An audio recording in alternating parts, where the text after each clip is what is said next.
Hi, I'm here to try an experimental video to give a little introduction to being a Zoom host for our meeting.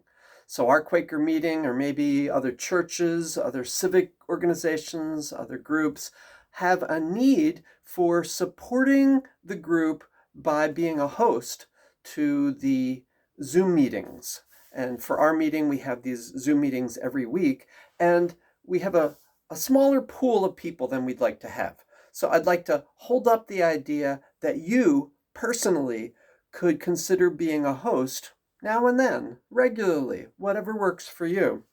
So people have told me that they don't have the technical knowledge to run a Zoom meeting. And I sat and thought of the options we have. So there's bare minimums, and then there's additional bits that you can do as you get better, as you develop your skills. So let me go through the list briefly. We'll try to make this short. The hierarchy of meeting for worship Zoom hosting skills. So the bare minimum to start out is, if you do nothing else, we'd like you to start and end the meeting on time. Okay, get the Zoom meeting started and end it. And if you do that, then we're moving the meeting forward. Then we're actually serving the whole meeting population, the community.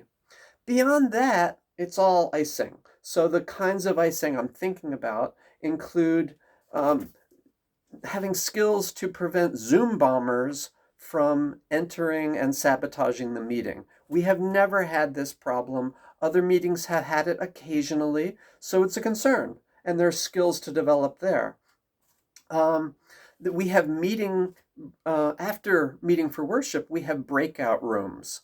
So creating those breakout rooms, deciding how many to have, deciding when to close them is all another small set of skills that you can develop. Sometimes you can have assigned meeting rooms. So everybody who wants to attend this committee meeting would go into that breakout room versus everyone else.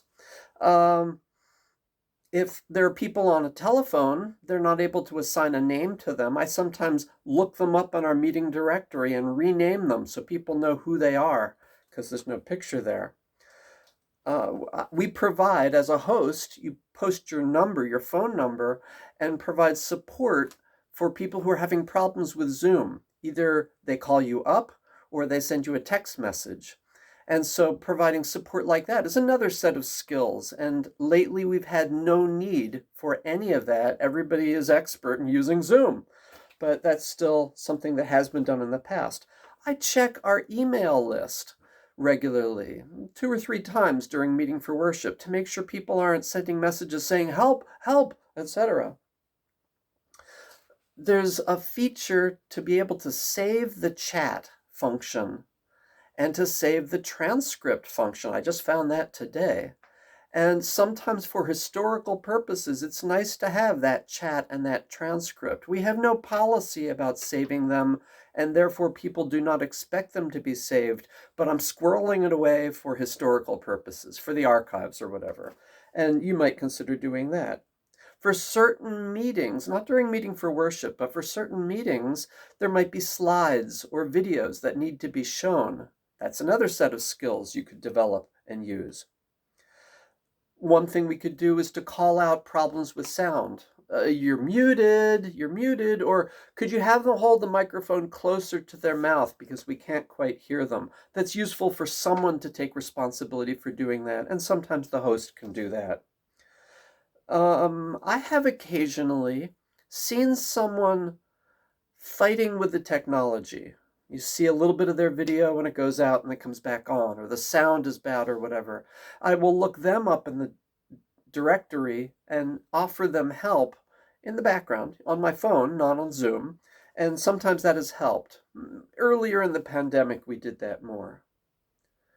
Beyond that, as you develop more and more Zoom hosting skills, you can teach other people how to do it, kind of like I'm doing now.